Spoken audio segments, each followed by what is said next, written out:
Good morning, and let me say something that might genuinely surprise you.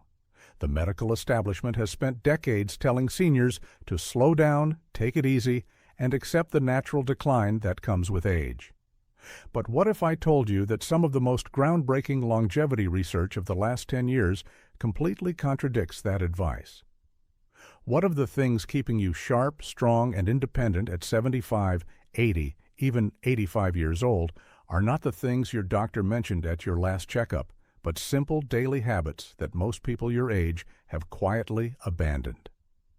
I'm Dr. Thomas, and after more than 2 decades working with patients in the 75 to 85 age range, I've seen something that the research is only now beginning to confirm. The people who age the best, the ones who still drive themselves to appointments, who still garden, who still remember every grandchild's birthday without writing it down, they share a very specific set of behaviors, not expensive supplements. Behaviors. A landmark study published by the Stanford Center on Longevity followed over 4,200 adults between the ages of 70 and 90 for a period of 12 years. What they found was striking. Those who maintained just 4 or more of these specific daily habits were 60 to 1% less likely to experience what researchers call accelerated functional decline, meaning the rapid loss of independence that sends so many seniors into assisted living far earlier than necessary. 60 to 1%. That is not a small number. That is the difference between living your life on your own terms and living it on someone else's schedule. Now, I want to tease something before we go further, because I know you might be tempted to skip ahead. The number 1 habit on this list, the most powerful of all 6, is something that almost no one talks about. It has nothing to do with diet or exercise in a traditional sense. In fact, most cardiologists don't even bring it up. But the research coming out of institutions like Johns Hopkins and the University of Edinburgh suggests it may be the single greatest predictor of cognitive and physical independence after age 75. So please stay with me until the end, because that one could genuinely change how you approach the rest of your life. But before we dive into the list, I want to ask you something personally. Drop your age in the comments below, whether you're 68, 74, 81, or somewhere else entirely, and tell me which of these habits do you think you already have. I read every single comment on this channel. Everyone. This community means everything to me, and your story matters. So leave it down there, and let's have a real conversation. Now let's count down from number 6 to number 1, starting with something that sounds almost too simple to be life-changing, but the science behind it is anything but simple. Number 6. Drinking water strategically, not just casually. Here is what most people get wrong about hydration after 75. They think it works the same way it did at 45. It absolutely does not. After the age of 70, your kidneys lose approximately 40% of their filtering efficiency. Your body's thirst signals become significantly blunted, meaning you genuinely stop feeling thirsty, even when you're severely dehydrated, and your blood's ability to carry oxygen and nutrients to your muscles and brain drops measurably with every percentage point of fluid you lose. Think of your bloodstream like a river delivery system. When that river runs low, the delivery trucks slow down, packages get lost, and the whole operation starts breaking down. That is exactly what chronic mild dehydration does to the aging body. Research from the European Journal of Nutrition involving 3,500 adults over the age of 70 found that those who maintained consistent daily hydration above 1.8 liters showed a 38% lower rate of urinary tract infections, a 29% reduction in falls because dehydration dramatically impairs balance and reaction time, and significantly better scores on short-term memory tests. The brain is approximately 75% water. Even a 2% drop in hydration causes measurable cognitive impairment at any age. But after 75, that effect is amplified because your brain's compensatory mechanism are already working harder just to maintain baseline function. Here is the key that makes this a habit for truly exceptional seniors. They don't just drink water when they remember. They drink 12 to 16 ounces first thing in the morning, before coffee, before breakfast, before anything else, This is because the body loses fluid overnight through breathing and minor perspiration. And after 75, your overnight fluid deficit is typically 30% higher than it was in midlife. Then they drink a small glass with every meal and one mid-afternoon. The synergy tip here is critical. Pair your morning water with a small amount of sodium, not table salt, but a pinch of high-quality sea salt or an electrolyte tablet, because after 75, your kidneys have more difficulty retaining sodium. And without it, plain water passes through your system without being fully absorbed into your cells where it's actually needed. Margaret, 81 years old from Boise, Idaho, came to see me complaining of afternoon brain fog, dizziness when standing, and what she described as feeling like my thinking was wrapped in cotton. She was not dehydrated in any dramatic sense. She was chronically, mildly underhydrated. We made one change: strategic hydration, timed correctly, with a small electrolyte addition in the morning. 6 weeks later, she told me it felt like someone had cleaned the windows of her mind. Her balance improved. Her afternoon fatigue decreased significantly. One habit, life-changing results. Number 5, resistance-based movement at least twice per week. I need to be very clear about something here because I see this misunderstood constantly. When I say resistance movement, I am not talking about going to a gym and lifting heavy weights. I am talking about any movement that asks your muscles to work against a force, whether that's a resistance band, a light dumbbell, a wall push-up, or even carrying groceries with intention. The distinction matters enormously after 75 because of a process called anabolic resistance. Let me explain what that means. Anabolic resistance is the reduced ability of aging muscle cells to respond to protein and exercise stimulation. In practical terms, it means that after 75, your body needs more signal, more intentional resistance to maintain the same amount of muscle that a 50-year-old would maintain with half the effort. Your muscles are not lazy. They are simply harder to reach, and if you don't reach them consistently, they begin a process called sarcopenia, the progressive loss of muscle mass and strength, which research from the Mayo Clinic has linked to a 40 to 7% increased risk of falls, a 50 to 3% higher likelihood of being unable to perform basic daily tasks within 5 years, and a dramatically shortened overall lifespan. A study from Tufts University followed adults aged 75 to 85 who began twice-weekly resistance training. After just 10 weeks, participants showed an average 30 to 7% increase in leg strength, a 20 to 8% improvement in balance scores. And here is the part that always surprises people: a measurable improvement in insulin sensitivity, which directly affects energy, inflammation, and cognitive function. The mitochondria in your muscle cells, which are essentially the power plants of your body, literally regenerate more efficiently when resistance exercise is present. You are not just building muscle, you are rebuilding the energy infrastructure of your entire body.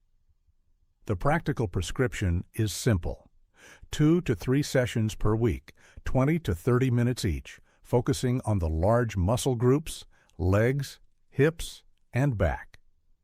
Resistance bands are ideal for seniors because they provide progressive resistance without joint impact.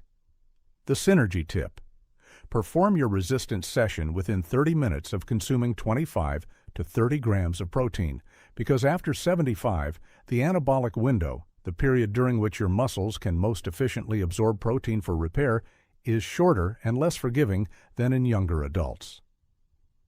Timing is not optional at your age, it is essential. Number 4, maintaining a consistent, purposeful sleep schedule. Before I continue, if this video is giving you value, if you're learning something you wish someone had told you years ago, please take 1 second right now and click that subscribe. And if you know someone between 70 and 90 who deserves to hear this information, share this video with them today. I say this because this channel exists for one reason: to give seniors the science-backed truth that far too many medical appointments never have time to cover. Now, back to sleep, because this one is far more complex than simply going to bed early. After the age of 75, your circadian rhythm, your body's internal 24-hour clock, begins to shift and critically weaken. Your brain produces roughly 70% less melatonin than it did at age 30. Your slow-wave sleep, which is the deepest and most physically restorative phase, decreases by up to 80% from what it was in your 30s. This is the phase during which human growth hormone is released, the hormone responsible for cellular repair, immune function, and muscle maintenance. And here's what most people don't realize. Poor sleep after 75 is not just about feeling tired. A study from the University of California, Berkeley, found that adults over 70 with disrupted sleep patterns showed a 68% higher accumulation of amyloid plaques in the brain, the same plaques associated with Alzheimer's disease. The seniors who do this exceptionally well do not just sleep more, they sleep consistently. They go to bed within the same 30-minute window every night. They wake at the same time every morning, including weekends. They keep their bedroom cool between 65 and 68 degrees Fahrenheit because body temperature regulation during sleep becomes less efficient after 75, and a cooler environment supports the deep sleep your brain desperately needs. They avoid screens for 60 minutes before bed, not because of blue light alone, but because mental stimulation keeps the prefrontal cortex active in ways that delay sleep onset by an average of 47 minutes in adults over 70, according to research from Harvard Medical School. The Synergy Tip. Pair your consistent sleep schedule with 10 minutes of slow diaphragmatic breathing before bed. This activates the parasympathetic nervous system, your body's rest and repair mode, and research shows it reduces nighttime cortisol levels by up to 20 to 2%, making it significantly easier to reach and sustain slow-wave sleep in aging adults. Number 3, eating protein in a deliberate, distributed pattern. This is where I see the most dangerous misconception among seniors, and it genuinely concerns me as a physician. The idea that you need less protein as you age is not just wrong. It may be one of the most harmful pieces of nutritional folklore ever passed down. The truth is the exact opposite. After 75, due to the anabolic resistance I mentioned earlier, your body actually requires 50 to 75% more dietary protein per pound of body weight than a healthy 30-year-old to achieve the same muscle maintenance effect. Yet most seniors I see are eating half the protein they need, often because appetite decreases with age and high carbohydrate foods feel easier to prepare and consume. Research published in the American Journal of Clinical Nutrition involving over 2,700 adults aged 70 to 85 found that those who consumed at least 1.2 grams of protein per kilogram of body weight daily, distributed across 3 or more meals, maintained significantly more muscle mass, had 41% lower rates of hospitalization due to fall-related injuries, and showed markedly better immune response to common infections like influenza and pneumonia. Think of protein like the bricks your body uses to rebuild itself overnight. Every night while you sleep, your body tears down old damaged tissue and replaces it with new. Without enough bricks, without enough protein, the reconstruction is incomplete. Over months and years, the structural deficit becomes catastrophic. The practical approach is this. Aim for 25 to 35 grams of protein at each of your 3 main meals. This is approximately 4 to 5 ounces of chicken, fish, eggs, Greek yogurt, or legumes per meal. The reason distribution matters so much after 75 is that aging muscles can only utilize approximately 35 to 40 grams of protein per sitting for synthesis. Beyond that, the excess is oxidized for energy rather than used for repair. Spreading it out makes. Every gram count. James, 78 years old from Scottsdale, Arizona, came to me after his daughter noticed he'd lost nearly 18 pounds of what his previous doctor had called normal age-related weight loss. It was not normal. He was losing muscle, not fat, and his grip strength, a powerful predictor of longevity in older adults, had dropped to the bottom 15th percentile for his age group. We restructured his meals around deliberate protein intake. 12 weeks later, he had regained 11 pounds of lean mass. His grip strength was back in the 60th percentile, and he told me with unmistakable pride that he had carried all of his own groceries from the car for the first time in 2 years. The synergy tip: pair your protein meals with a small amount of vitamin C, an orange, some bell pepper, a splash of lemon juice.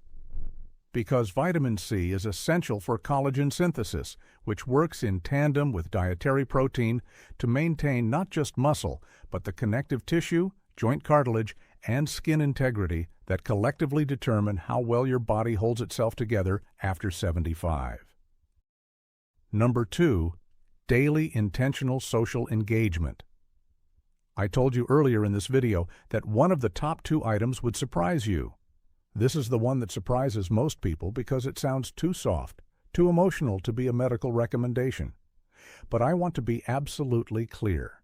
The research on social engagement and longevity in adults over 75 is not soft. It is some of the hardest, most replicable science in modern gerontology. A study from Brigham Young University analyzing data from over 300,000 adults across multiple decades found that social isolation carried a mortality risk equivalent to smoking 15 cigarettes per day. Let me say that again. Being chronically socially isolated is as dangerous to your lifespan as smoking 15 cigarettes every single day. For adults over 75, the National Institute on Aging has found that loneliness accelerates cognitive decline by up to 60 to 4%, increases the risk of dementia by 40 to 1%, and dramatically elevates inflammatory markers in the blood, specifically interleukin-6 and C-reactive protein that directly damage cardiovascular tissue, immune function, and neural connectivity. Here is the physiological reason this works at such a deep level. Meaningful social interaction, not passive screen time, not watching television in the same room as someone, but actual engaged human connection, triggers the release of oxytocin, which suppresses cortisol, reduces inflammation, and activates the prefrontal cortex in ways that keep neural pathways dense and active. Think of your social brain like a muscle. The neurons that fire during genuine conversation, shared laughter, debate, and emotional connection are the same neurons that maintain your memory, your decision-making, and your sense of self. When those neurons go quiet for weeks at a time, they begin to prune. And after 75, neuroplasticity, your brain's ability to form new connections has already decreased significantly, making unused pathways far harder to restore. The prescription here is not complicated, but it must be intentional. Aim for at least one meaningful in-person social interaction every single day. A phone call counts if it's genuinely engaged. A community group, a faith gathering, a walking partner, a regular lunch with a neighbor. What does not count in terms of the neurological benefit is passive social presence. You must be actively thinking, responding, laughing, disagreeing, sharing. That engagement is the stimulus that keeps your brain structurally intact. Dorothy, 83 years old from Charleston, South Carolina, lost her husband of 54 years and withdrew almost completely from social life. Her daughter brought her to see me 8 months later. Cognitively, she had declined measurably on standard assessments in less than a year. We didn't change her medications. We built her a social schedule, a weekly book club, a daily 20-minute phone call with a rotating list of friends and family, and a twice-weekly volunteer shift at her local library. 8 months after that, her cognitive scores had returned to near baseline. Her inflammation markers had dropped. Her daughter told me she seemed like herself again. Social engagement is not a luxury at 75 and beyond. It is a biological necessity. The synergy tip: pair your social engagement with physical movement whenever possible. A walk with a friend, a gentle exercise class with others, gardening with a neighbor. Research from the University of British Columbia shows that combining social interaction with even light physical activity produces a synergistic effect on BDNF, brain-derived neurotrophic factor, that is significantly greater than either behavior alone. BDNF is essentially fertilizer for your brain cells. You want as much of it as possible. And now, number 1, the habit that fewer than 12% of adults over 75 maintain consistently, and which Johns Hopkins researchers have called the most underutilized longevity intervention available to aging adults without a prescription. Number 1, daily purposeful cognitive challenge, not crossword puzzles, not passive reading, though both have value. I am talking about something more specific, more demanding, and more transformative. The daily practice of learning something genuinely new, a skill, a language, a musical instrument, a new form of creative expression that forces your brain into a state of productive discomfort. Here is why this is number 1.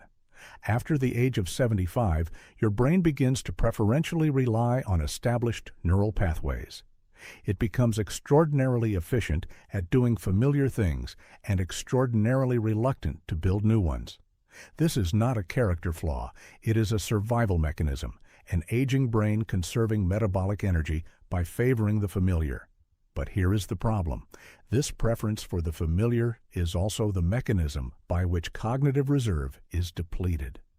Cognitive reserve is the brain's resilience buffer, its ability to compensate for age-related structural changes and still function at a high level. Think of it like the RAM in a computer. The more cognitive reserve you have, the more damage your brain can absorb before you start experiencing symptoms of decline. Research from the University of Edinburgh's Lothian Birth Cohort study, following over 1,000 adults from their 70s into their late 80s, found that those who engaged in novel, challenging cognitive activities for at least 30 minutes per day showed a 47% slower rate of brain atrophy on MRI scans, maintained significantly better processing speed and episodic memory, and were 38% less likely to receive a dementia diagnosis over the following decade. A separate study from the Rush Memory and Aging Project found that seniors who described their daily lives as intellectually engaging showed brain function equivalent to adults 10 years younger on standardized neurological assessments. The mechanism is neuroplasticity, your brain's ability to reorganize itself by forming new neural connections. While neuroplasticity does decline with age, it never disappears entirely. The brain retains the capacity for meaningful structural change well into the 80s, but only if it is given sufficient stimulus. Novel learning is that stimulus. Learning a new language activates 5 distinct regions of the brain simultaneously and has been shown in studies from the American Academy of Neurology to delay dementia onset by an average of 4.5 years. Learning a musical instrument engages fine motor control, auditory processing, memory, and emotional regulation in a coordinated way that no other activity replicates. Even learning to cook a new cuisine from scratch because it requires reading, sequencing, sensory attention, and motor skill provides meaningful cognitive challenge.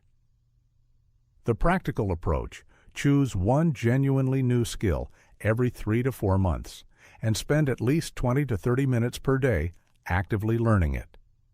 The key word is actively watching someone else play guitar on YouTube is not learning guitar.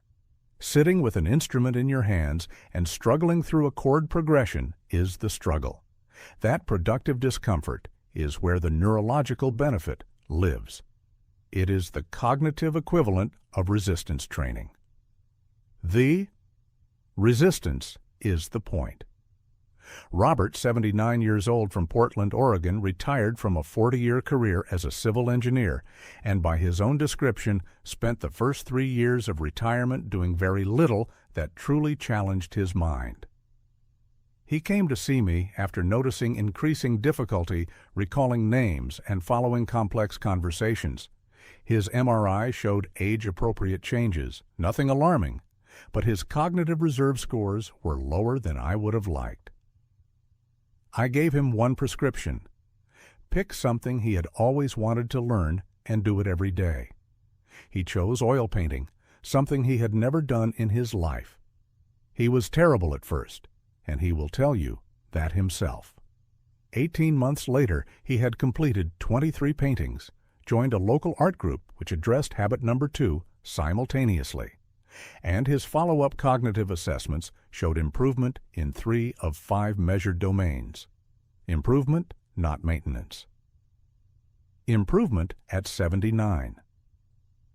The Synergy tip: pair your daily cognitive challenge with omega-3 fatty acid intake, specifically DHA, found in fatty fish like salmon, mackerel, and sardines.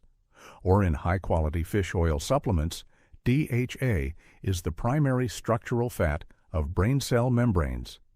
And research from the Framingham Heart Study shows that adults with higher DHA levels demonstrate significantly better neuroplasticity responses to cognitive training.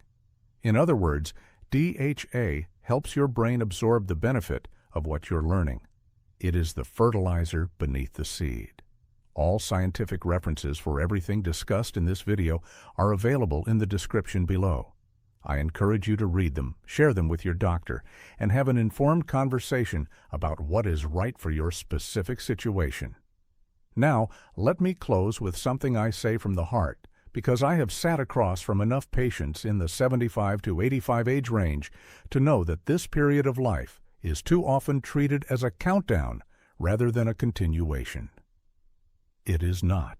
The research I have shared with you today points to something that medicine is only beginning to fully appreciate: that the body and mind at 75, at 80, at 85 retain a remarkable stubborn capacity for resilience, not in spite of age, but in dialogue with it. The 6 habits we discussed today: strategic hydration, resistance movement, consistent sleep, deliberate protein intake, daily social connection, and purposeful cognitive challenge, are not about turning back the clock. They are about making the most extraordinary possible use of the time the clock still has. They are about carrying your own groceries, remembering your grandchildren's names, driving to your own appointments, laughing until your eyes water at dinner with someone who matters to you. That is what independence looks like. That is what quality of life means. And I promise you, I have seen it with my own eyes in patients who were told there was nothing left to optimize. It is never ever too late to begin. If you're not subscribed to this channel yet, please do that right now. Every week I bring you research-backed, senior-specific health information that I genuinely believe can add years of quality to your life. Click subscribe and make sure the notification bell is on so you never miss a video. And now I want to hear from you. Leave your age in the comments and tell me which of these 6 habits do you feel strongest in right now, and which one do you want to build. I will be reading every response. This community is one of the most engaged and thoughtful I have ever been part of, and that is entirely because of you.